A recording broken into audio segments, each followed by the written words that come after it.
আসসালামু আলাইকুম। গতকালকে একটা ভিডিও আপনারা নিশ্চয়ই সবাই দেখেছেন। সেনাবাহিনীর কোনো একজন অফিসার কিংবা সৈনিক কোনো একজনের সাথে ঢাকা ১৭ আসনের যিনি দাঁড়িপাল্লার প্রার্থী ডক্টর খালিদুজ্জামান ভাই, তো খালিদ ভাই সেখানে খুব আক্রমণাত্মক কথাবার্তা বলেছেন। আমরা সেখান থেকেই শুরুটা দেখেছি। এর পেছনে কি হয়েছে না হয়েছে আমরা কিছু জানি না। আমি খালিদ ভাইয়ের সাথে আমার ব্যক্তিগতভাবে দেখা হয়েছে, কথা হয়েছে। আমার কাছে যেটা মনে হয়েছে যে এই লোকটাকে চাইলেও খেপানো খুব কঠিন, এরকম টাইপের খুব ঠান্ডা মেজাজের একজন মানুষ। তিনি হঠাৎ করে সেনাবাহিনীর মানে একটা গেটে যায় তিনি এত ক্ষেপে যাবেন, এটা আমি বাই করি নাই। এখানে এটার পেছনে আরও অনেক কিছু আছে, কিন্তু প্রশ্নটা বা বিতর্কটা ওইটা নিয়ে না, যে উনি কতটুকু রেগেছেন, সেনাবাহিনীর অফিসার কতটুকু রেগেছেন, ওইটা না। প্রশ্নটা হচ্ছে সেনাবাহিনীর একটা একটা স্পর্শকাতর একটা বাহিনীর আপনার বডি ক্যামের ভিডিও ফুটেজ বাইরে আসলো কিভাবে।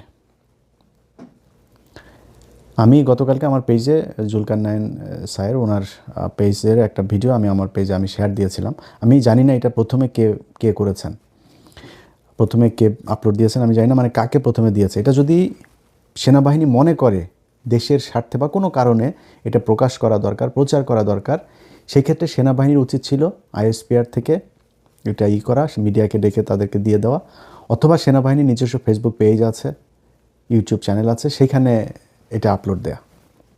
সেটা না করে তাদের নিশ্চয়ই তারা প্রথমে এটা যার কাছেই এসছে সে তাদের কচুক্ষেতের ভাতাপ্রাপ্ত, তো এই কচুক্ষেতের ভাতাপ্রাপ্ত মুক্তিযোদ্ধা যারা আছেন তাদেরকে তারা দিয়েছেন।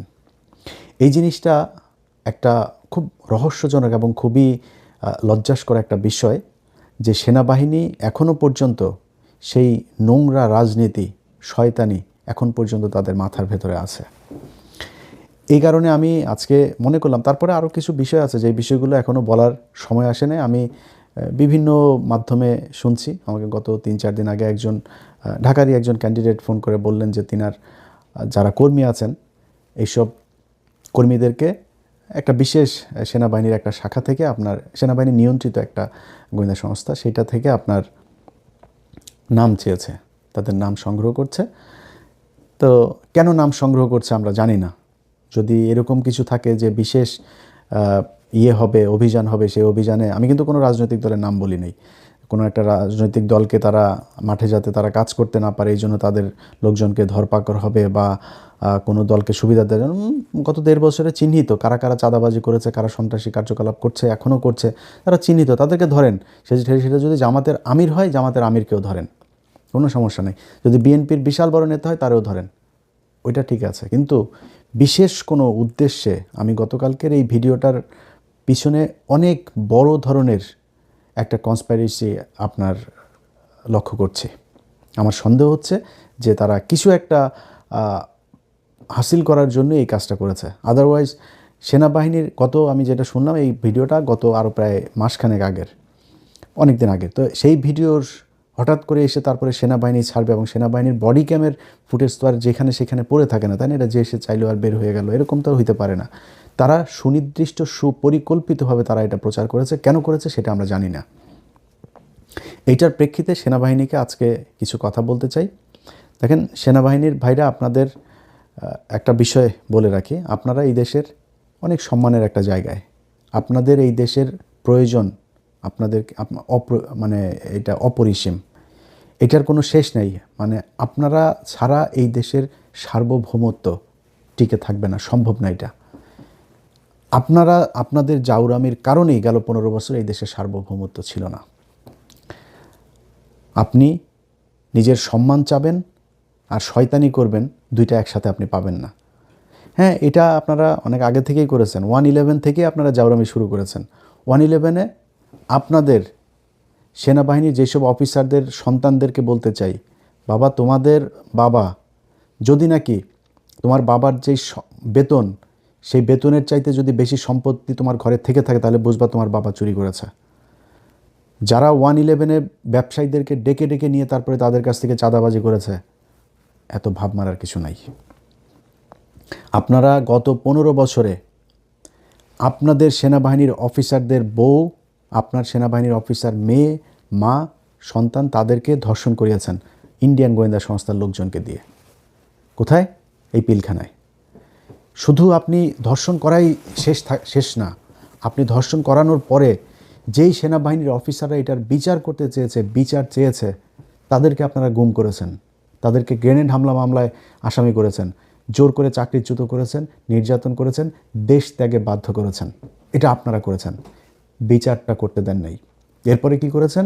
সেই বিচারের পুরো অপরাধের দায় বিডিআরের উপরে চাপায় বিডিআরের নিরীহ মানুষগুলোর উপরে নির্মম নির্যাতন চালিয়েছেন। এটা সভ্য কোনো সমাজে, নিকট অতীতের কোনো পৃথিবীতে আজ পর্যন্ত এটা ঘটে নাই। মানুষকে জিজ্ঞাসাবাদের নামে 30 দিন 40 দিন আপনারা আটকে রেখে তাদেরকে নির্যাতন করে হত্যা করেছেন।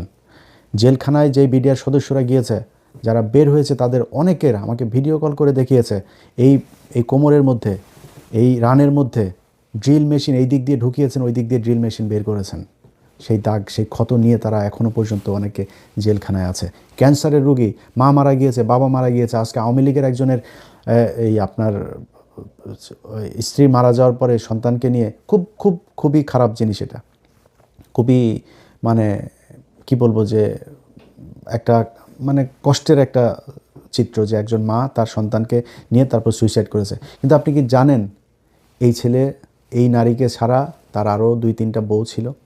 এই নারীর কাছে সে আসতো না, এই নারীর সাথে তার সম্পর্ক এমনিতেই ছিল না। তার পরিবারের লোকজন ওই মেয়েকে করতো, নির্যাতন করতো। সেই নারী মারা গিয়েছে এই পারিবারিক সমস্যার কারণে। একটা বিশাল প্রথম আলো, ডেইলি স্টার দুজনে মিলা, ওইদিকে চ্যানেল 24 এমন এক তৈরি করলো যে স্বামীর শোকে, স্বামীকে জেল থেকে বের করতে না পেরে, তারপরে মিথ্যা মামলার অপরাধে স্বামীর এই অত্যাচারের এই দুর্বিষহ অবস্থা সহ্য করতে না পেরে দুনিয়া ছেড়ে চলে গেলেন। কি সেই মানে মিউজিক একটা করে দিলে বেদের মেয়ে জ্যোৎস্না ছবির মতো বিশাল করুণ দৃশ্য দেখা যাইতো, বানায় দিলেন।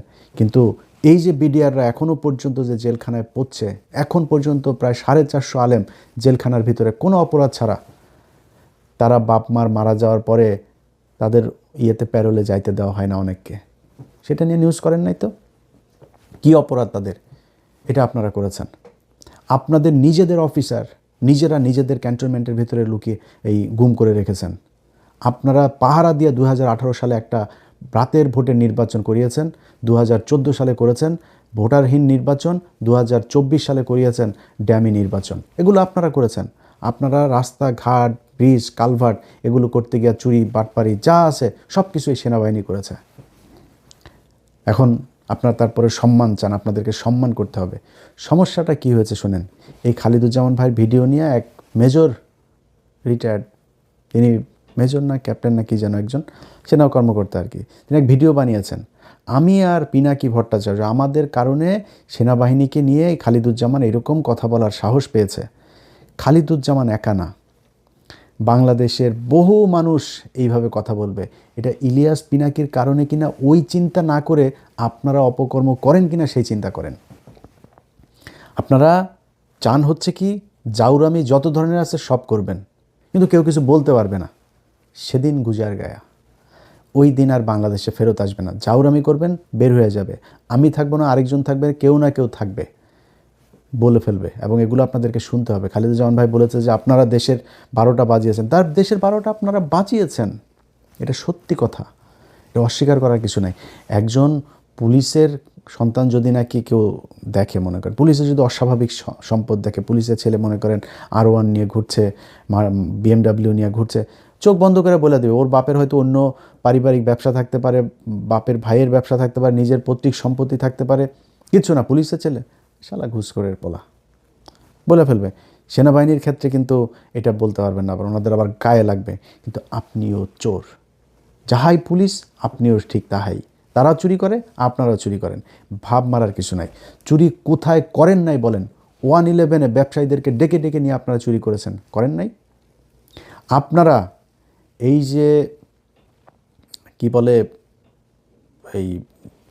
ওই যে কন্ট্রাক্টারি করেন, যে এই যে কন্ট্রাক্টারি টাকা পয়সা, যেগুলো কিনা করেন আপনারা, এটার হিসাব পুরোপুরি হিসাব দিতে পারবেন আপনারা? পারবেন না। সেখানে যারা যারা আছেন কী পরিমাণে টাকা পয়সার মালিক হয়েছেন এটা আপনারা নিজেরাই জানেন। তারপরে বাংলাদেশের বিভিন্ন জায়গায় মানে ওনারা তো সৎ মানুষ, ওনারা কোনো আকাম কুকাম করেন না, এই জন্য ওনাদেরকে বাংলাদেশের বিভিন্ন জায়গায় মন্ত্রণালয়, কর্পোরেশন, অধিদপ্তর, পরিদপ্তর সব জায়গার উপরের চেয়ারটা ওনাদের। ওনারা ওইটা ডিজি নাই চেয়ারম্যান, কোনো না কোনো এক ইয়ের মধ্যে তারা প্রশাসক হয়ে তারপর বসে আছে। যত জাউরামি সবই সেনাবাহিনী করে। আপনি বাংলাদেশের যত জায়গায় যত শয়তানি, এই যে শোনেন না আপনারা ভূমিদস্যু, যত ভূমি আপনার আছে, এই আবাসন প্রকল্পগুলো আছে, সব জায়গার পেছনে হইল গিয়ে এরা হয় রিটায়ার্ড নয় আপনার সার্ভিং অফিসার, তারা আসেই আত্মীয় স্বজন দিয়া, শালা দিয়া, সুমন্দি দিয়া, ভাই দিয়া, মা দিয়া, কোনো না কোনো কিছু দিয়া, কারণে ওইখানে রেখে দিয়েছে, বউরে দিয়া এগুলো করে রাখছে। জাউরামের যত কিছু আছে, তারপরে ওনাদের নিয়ে কিছু বলা যাবে না। ভাই আপনাদেরকে আমি বলি, আপনারা মনে করেন নিজেদেরকে যে সম্মানিত জায়গায় রাখবেন, আচ্ছা আপনাদেরকে দেওয়া হয়েছে এরকম কয়েকটা জায়গার নাম আমি বলি আপনাদের। কোন জায়গায় আপনারা ঠিক করতে পেরেছেন? আপনারা তো মানে আলাদা শ্রেণী, সবসময় একটা ক্লাস্টার একটা ফর্মে থাকতে চান, তো কাজ তো করতে হবে, তাই না? আপনারা যে মানে নিজের আলাদা কিছু করেছেন এটা তো আপনাকে বুঝাইতে হবে।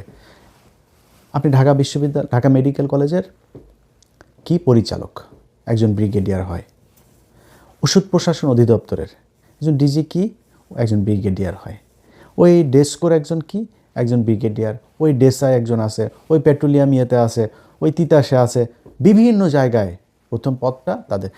সিটি কর্পোরেশনের মতো চুরির জায়গাতেও ওনারা প্রশাসক বসায় রেখেছেন।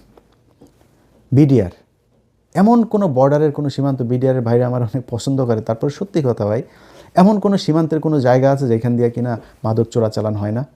এমন সীমান্তের একটা জায়গা আছে, একটা সীমান্ত আছে যেখান দিয়ে মানব পাচার হয় না, গরু পাচার হয় না, পোশাক পাচার হয় না, চিনি পাচার হয় না, লবণ পাচার হয় না? এমন জায়গা আছে? বিশেষ করে মাদক দেশ ধ্বংস করে দিচ্ছে। তো সেই বিডিআরের উপরে কারা? ওনারা। বিডিআরের অফিসার বিডিআর হইতে পারবে না, ওনারা অফিসার হবেন। অফিসারে ওনারা বাল ফালিয়ে ফেলবেন। ওনারা বিডিআরকে বিশাল সৎ এক এক হিসাবে, সংস্থা হিসাবে তৈরি করেছেন। ওনাদের থাকতেই হবে সেখানে, মেরে বিডিআরের মেরে সাফা করে ফেলতে হবে, নাম পাল্টাইতে হবে, পোশাক পাল্টাইতে হবে, ওনাদের পাল্টানো যাবে না। ওনারা ঠিক সে আগের মতোই থাকবেন।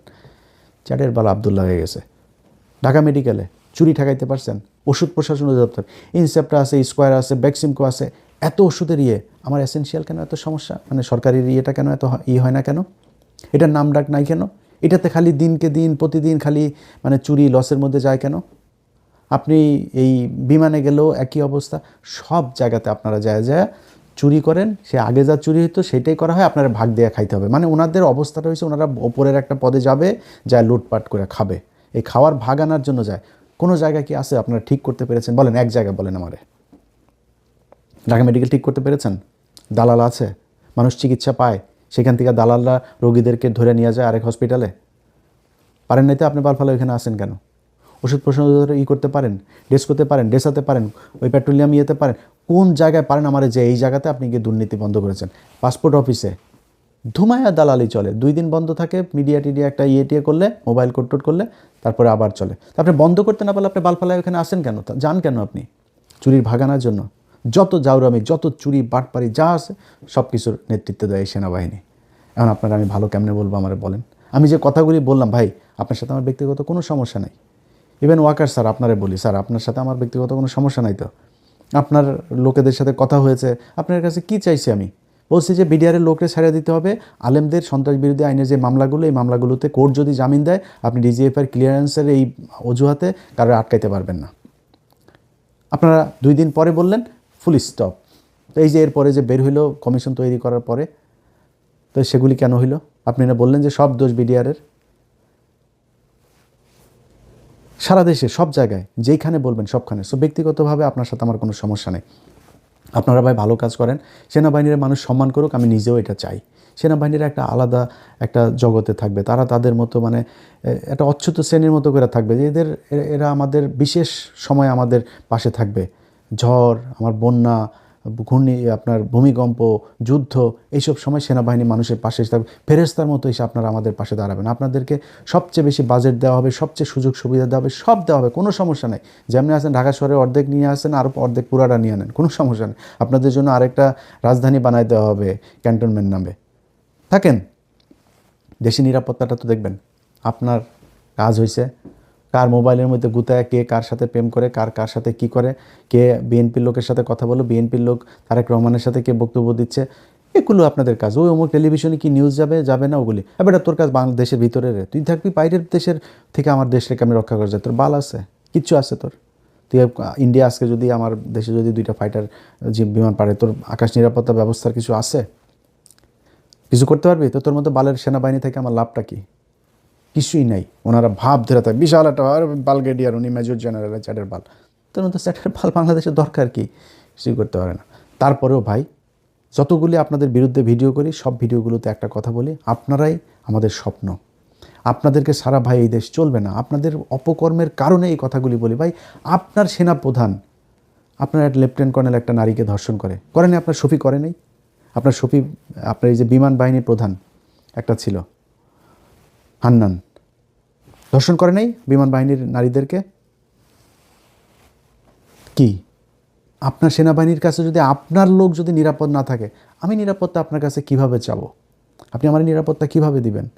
এইভাবেই দেশটা চলছে ভাই। এই জায়গা থেকে বের হইতে হবে। যদি বের হইতে না চান, যেটা এখন হবে, আগে মানুষ কথা বলতো না, আপনারা নিয়ে কিছু বলতো না, এখন বলে।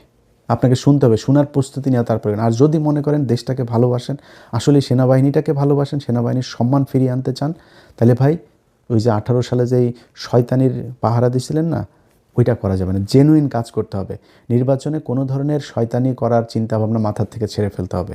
আমি বাংলাদেশের পুলিশ প্রশাসন, সেনাবাহিনীর বাইরের সেনাবাহিনীর গোয়েন্দা সংস্থারে বললে লাভ নাই, কারণ এখানে এই যে সেলিম আজাদ এটাতে বসায় রাখছে। জাউরামির যত জাউরামি আছে, ওয়াকার যেমন এক জাউরা, ওইটা আরেক জাউরা, সব জাউরাগুলির পাশে এনে তারপরে দাঁড় করিয়েছে। এই জাউরাগুলির দিয়ে যত জাউরামি আছে, জাউরামির চেষ্টা করে। 9 ডিভিশনের আসাদুল ভাই, উনি আমি যতটুকু জানি একটু ভালো মানুষ, এর আশপাশে যা আছে। আর এর বাইরে এটার পাশে যে কটা আছে, সব কটা বদমাশ, লুচ্চা, লাফাঙ্গার, দুর্নীতিবাজ, চোর, এগুলোর এনে বসিয়েছে। এগুলো বহুত জাউরামি করার চিন্তা ভাবনা করতে পারে। এখন কি করতে পারে, আমি অনেক কিছুই এখনও বলার মতো সময় আসে না, এবং কিংবা বললেও এগুলো একটা ভীতি তৈরি হবে, আমি সেই ভীতি তৈরি করতে চাই না। কিন্তু একটু সজাগ রাখার জন্য বলছে অন্য গোয়েন্দা সংস্থা, রাজনৈতিক দল, তাদেরকে। যেটা হইতে পারে, ধরেন 300 আসনের রেজাল্ট হইলো, এই 300 আসনের রেজাল্টের মধ্যে 200টার আসনের রেজাল্ট হয়ে গেল। এর মধ্যে দেখা গেল কোনো একটা দল 130টা আসন পেলো, এক দল 70টা আসন পেলো। তো যারা 70টা পেলো, তারা চিন্তা করলো যে 200 আসনের মধ্যে ওরা 130 পেয়ে গিয়েছে, তাহলে তো ওই 100-র মধ্যে ওরা 50 পাইলেই তো হয়ে গেল, মানে আর 20টা হইলেই তো হবে। সো তোরা তো এখানে 50টা বেশি পাবে। ওরা তখন একটা গ্যাঞ্জাম লাগাবে। এই গ্যাঞ্জামটা লাগাবে কারা? এই সেলিম আজাদ তার বাহিনী দিয়ে লাগাবে, আওয়ামী লীগের লোকজনের মাঠে নামাবে, নামায় তারপর নির্বাচনের দিন একটা বিশাল গ্যাঞ্জাম তৈরি করবে, দেশে একটা গৃহযুদ্ধ একটা ভাব শুরু হবে। তারপরে সেনাবাহিনী বাধ্য হয়ে বলবে যে আমাদের কিছু করার নেই, আমরা ক্ষমতা নিতে হবে। তারপরে নির্বাচনও হবে না, কিছুই হবে না, তারা দেশ চালায় আস্তে আস্তে। আবার ফের বাংলাদেশের মানুষ ভুলে যাবে সব কিছু। হ্যাঁ, আওয়ামী লীগের প্রতি আরেকটু সহনশীল করে তারপরে 2 বছর পরে ধরেন একটা নির্বাচন দিবে, তখন আওয়ামী লীগ সহ এসে জয়েন করবে। কোনো সমস্যা নেই, আওয়ামী লীগের ভয় পাওয়ার কিছু নাই। আমরা যতদিন জীবিত আছি, আওয়ামী লীগ এই দেশে নির্বাচন করবে, করে ক্ষমতায় আসতে পারবে, এটা নিয়ে আমরা টেনশনই করি না। আনলে আওয়ামী লীগরা আনলে, এটা বিএনপির যদি ভালো হয়, তাহলে বিএনপি আসতে দেয়, কোনো সমস্যা নেই। কিন্তু তারা এটা করবে, এটা করে তারপরে এই আওয়ামী লীগকে বাংলাদেশে আবার পুনর্বাসিত করার চেষ্টা করবে। আমার কাছে থাকা তথ্য এরকম একটা কিছু ঘটাইতে পারে। সো এই ব্যাপারে সবাই সাবধান থাকবেন। এত ইজি হবে না। পরিকল্পনা যদি কেউ নিয়েও থাকে, এই জিনিসটা এত ইজি হবে না। আমাকে গত 3-4 দিন আগে একজন এরকম, এই যেটা বললাম, যে তার ক্যান্ডিডেট, তার ওই কর্মীদেরকে তালিকা নিয়ে তারপরে তারা করছে। আপনি তার কার তালিকা নিয়ে আপনি কী করবেন জানি না আমরা। তো এগুলি করে যদি নাকি কোনো বিশৃঙ্খলা, কোনো শয়তানি করার চিন্তাভাবনা মাথায় থাকে, সেটা বাদ দিয়ে দেন। আবারও বলি ভাই, আপনারা সেনাবাহিনী আমাদের গর্বের জায়গায় আছেন। এই গর্বটা আমরা সারা জীবন করতে চাই। আপনাদেরকে বাংলাদেশের মানুষ 5 তারিখে যে সম্মানটা দিয়েছে, এই সম্মানের যোগ্য আপনারা না, আপনারা বহুত জাউরা। আপনারা তারা ওই 5 তারিখেও আপনারা গুলি করে মানুষ মেরেছেন এই সেনাবাহিনী, আবার সেগুলোর বিচার করতে চায় দেখা আপনারা তাদের সাব জেলে ওয়াইফাই, বাসার খাবার, বউয়ের সাথে আকাম কুকাম করার সুযোগ, গার্লফ্রেন্ডও পাঠান কিনা আল্লাহ জানে, সবই করতে দেন। এটারে জেল বলে? ও খুনি, চোর, ও গুমের সাথে জড়িত, তারে আপনি নিরাপত্তা দিয়ে রেখেছেন। আপনাদের এই জায়গা থেকে বের হইতে হবে। অপরাধ করবেন, ওই যে তনুকে মেরেছে আপনার সেনাবাহিনীর লোক, এই ওই সময় ওই জায়গায় ছিল সম্ভবত এনায়েত জিওসি, তার বউ, সে এক ব্রিগেডিয়ার, তার ছেলে, তারা ছিল। আপনি তাদের বিচার করেন নাই, এখনও করেন নাই। বিচার করতে গেলে আপনারা সব আবার ওই ক্লাস্টার ফর্মে চলে আসেন, সব আপনাদের লোকজনের বাঁচানোর ব্যাপারে আপনারা এক হয়ে যান। জাউরামি কইরা সম্মান নিয়ে থাকা যাবে না, একদম পুলিশ বানায় ফেলবো। পুলিশরা যেরকম গালাগালি করা যায়, মানুষ নাম শুনলে গালি দেয় না, ঘুষখোর বলে না, পুলিশ ভাইরা রাগ করেন না কিন্তু, পুলিশ ভাই আপনারা কিন্তু ঘুষখোর, ঠিক আছে? কারণ আপনাদের জন্মটাই হয়েছে ঘুষ খাওয়ার জন্য, আপনারা এটারে কিছু মনেও করেন না। আপনারা ঘুষ খাইতেই চান, যদি আসলে ভালো হইতে চান 5 তারিখের পরে ভালো হইতেন, পুলিশে ভালো হইতে দেখেনি সব। মানে ধরেন 2% ভালো মানুষ, কারণ আপনি এটারে কী বলবেন, এটা কোনো পার্সেন্টেজে আনতে পারবেন? যে কারণে পার্সেন্টেজে আনতে চাই না, এরা 98% খারাপ, ঘুষখোর, এইটা পুলিশের হয়ে গিয়েছে। সো আর্মিও যেহেতু এরকম জাউরা, তো আর্মির এত ভালো সাজানোর কিছু নাই। তো আপনাদের এগুলো এইভাবে আস্তে আস্তে মানুষের সামনে আপনাদেরকে এইভাবে তুলে ধরা হবে। হ্যাঁ, আপনি ভালো যদি হইতে চান, ভালো কাজ করতে হবে ভাই। আশা করি ভালো কাজ করবেন, আপনাদেরকে সম্মান করতে চাই, সম্মান করব। আপনাদের বলা লাগবে না ভাই, আপনাদের পায়ে ধরে মাপ চায় ভিডিও, একদম ওপেনে ভিডিও বানাবো যদি আসলেই আপনারা ভালো কাজ, কিচ্ছু বলা লাগবে না, আমার 1 টাকাও দেওয়া লাগবে না, কোনো সুবিধাও দেওয়া লাগবে না, কচু খেতিদের মতো ভাতাও দেওয়া লাগবে না, কিচ্ছু দেওয়া লাগবে না। আল্লাহর কসম করে এই ভিডিওতে বললাম, আপনাদের ভালো কাজ যেদিন দেখবো যে না আর্মি আসলেই ভালো কাজ করছে, ভালো কাজ করার চেষ্টা করছে, মাপ চাবো। যার যার কথা বলে, খারাপ কথা বলেছি সবার কাছে একদম বাই নেমে সবার কাছে মাপ চাই নিব। কিন্তু ভালো আপনারা হইতে হবে। আর ভালো যদি না হন, আগের মতো ওই ভালো হবেন না, আবার সম্মান নিয়ে থাকতে যাবেন, যা মনে চায় তাই করবেন, আপনারা কিছু বলা যাবে না, ওদিন গুজার গায়ে ভাই, ওই দিন আর বাংলাদেশে আসবে না কখনই। আমরা অন্তত যতদিন বেঁচে আছি এটা করতে পারবে না। সবাইরে ভাতা দিয়ে আপনাদের ভাতাপ্রাপ্ত মুক্তিযোদ্ধা বানানো যাবে না। ভালো কাজ করতে হবে, ভালো কাজ করে তারপর ভালো স্বাস্থ্য হবে। এই ভাতাপ্রাপ্তদের চান্দাবাজরে ভাতা দিয়া নিজের মান সম্মান রক্ষা করা যাবে না। আল্লাহ হাফেজ।